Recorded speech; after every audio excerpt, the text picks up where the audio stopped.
Finally, weather's brilliant. Everywhere's dry up. There's only one thing to do now. Let's get this site walk done and get this clay out of the way.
So hello everyone, welcome back to the channel. Today we got a load of work done. It's Saturday, the day before Easter Sunday. As you can see behind me, clay is no longer here. The piles are all gone. Brilliant to get that done.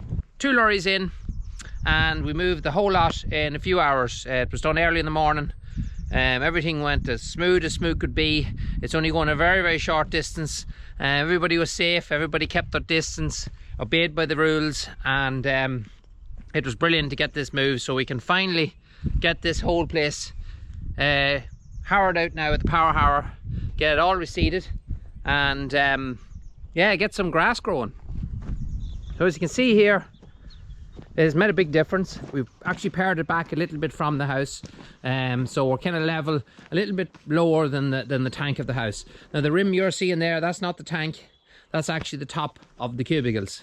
So the tank is another rim just below that. So I don't know if you can see it, but you can see just a little bit of a line there.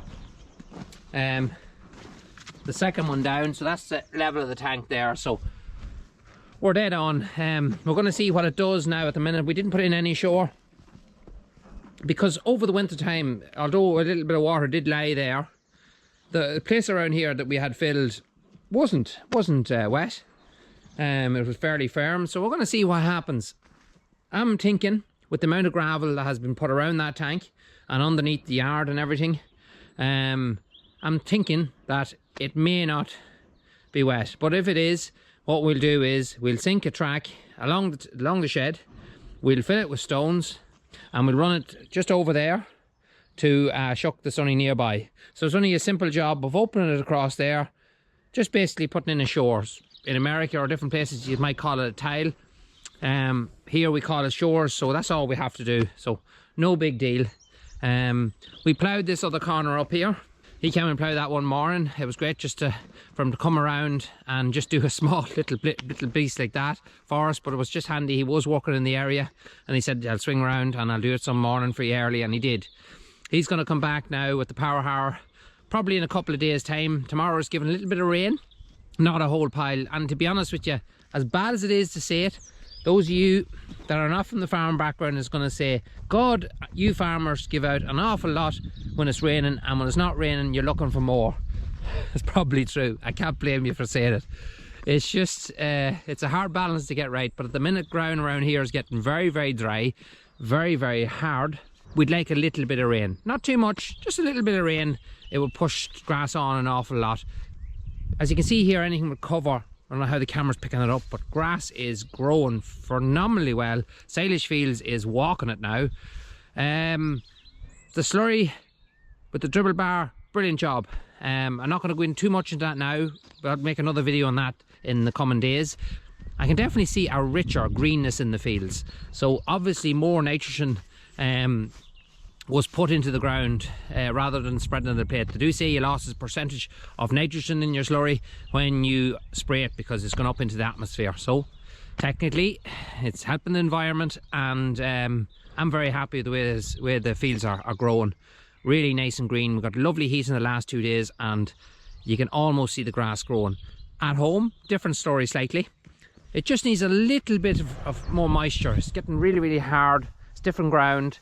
Cows are eating it bare and it's struggling to come back. So if it got a couple of hours of rain, that's it. That's all it needs. It would just jump out of the ground and we'll be able to get cows out at night, which would be brilliant. But anyway, back to here. We have our electric fence pipes installed. So we have a red ducting pipe that you see here, and it's running underneath, going the whole way to the first, I suppose, the first beam there, just where the house itself actually starts, the roof part. So it's running under the ground. We use the ESB duct that was left over, and we run our pipe inside, or run our on the ground fence cable into that. So we'll be connecting to here, and that will run this fence here the whole way up along there, and the whole way that goes the whole way down to the road, which is a fair old span. But then we can run strip fences from here to either side as we please. Then over here we've done the same thing more or less. We put in a new post here the other day because the post had started to rot. That's the treated posts, nearly all treated posts now. We're going to hopefully maybe we get a few more years out of those. Placed a lot of posts in the last week, all rotten, only in 4 or 5 years. So we're replacing a lot of posts. That's what we spend most of the time doing now. But as you see, ESB duct is here, and that's running the whole way along there and going out through that hedge into that other field. Because we're going to be running fences then along shucks and things when we clean them after the silage is cut, and then we'll have power in that field as well. Again, ESB duct, so it should be really, really, really solid and really well protected. So you can see here then, this is the ESB duct. That's the power, that one there on the trunk. This one here, as you see, that's coming down just a bit of ordinary 1/2 inch heavy gauge pipe, and the fencer on the ground cable is running inside that. It's gone down into that duct. It's only gone down in a short bit there, and then it runs underneath the yard and comes out the far side, and it's ready then for the, as we call that, big hill that the lump of a trunk of a tree is in. It's in that there now, so it's already in that field, ready for us to, when the silage is cut, to start cleaning shucks and start fencing around them fields. So I'll do a video on the fence being installed. It'll be interesting for those of you that want to see how we run our electric fences. We also had a few companies contacted us in the last couple of weeks, asking us would we be interested in maybe doing something here on the farm, maybe showing people how we measure our grass. We don't really measure our grass anymore. There's people that do it. It is a good thing. Grass measuring, yes, it can be beneficial. I don't anymore. I don't really have the time to go into that detail as much as I'd like to. So what I do is I eyeball everything. So technically I still am grass measuring. I walk the fields regular, so I'm always knowing what's in each field. I always know what's coming, where the cows are going, probably 3 or 4 days in advance. And that's the way I manage grass. But again, that's for another video. It was nice to get the drone up. I just said this time I'll take a little bit more time and get the drone up in the air and make use of it more often. I have 2 drones in the house, and I just don't get time to take them out. But now when the weather's a little bit better and I get a little bit more time in the evenings, I'll make more use of that from now on. Just like I said, I was on the other side of the camera now and this side of the camera, so with the same with the drone, we'll incorporate that more into our videos from now on. So folks, as always, I want to wish your family, from my family, a very happy Easter. I hope you have a great day. Look, it's going to be different, but hopefully this time next year it'll just be a memory and everything will be back to normal. And if everybody plays by the rules and does what they're supposed to do, it'll get back to normal an awful lot sooner. Well, that is technically what we're all trying to achieve.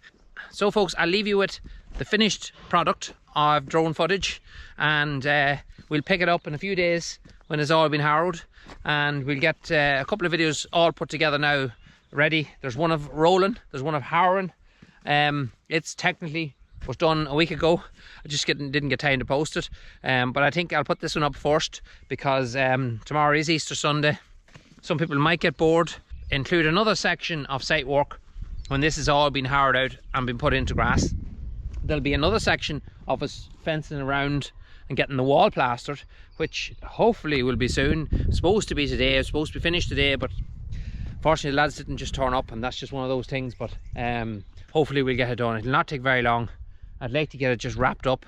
An extremely tidy man on the digger. Jerry Brady, he does our work for us. It's actually his brother was on the digger. He's equally just as good and could leave him on his own. He knew exactly what to do. He's been here from the beginning, so he knows what we're trying to achieve. So this stage, so he's very, very good. It's great to have someone like that. You can just leave, let him work away, and he just knows his job. We're just going to get a fence, run it from that tree the whole way around and up here. So it'll come around to here and turn and come up here, and then we're going to hang a gate, probably, I don't know, a 13-foot gate probably from that wall. Put a post there, and that'll be entrance into this field. So you come into this field and you'll go around there, around that section there, and leave that all opened. It'll all be fenced off. Should be nice and neat and easy to get in. So that's it folks. I am going to get the drone up in the sky. The sun is starting to go down, so I'm going to give you an idea what it looks like now when it is more or less leveled out. So until the next one, stay safe, wash your hands. We'll talk to you very soon.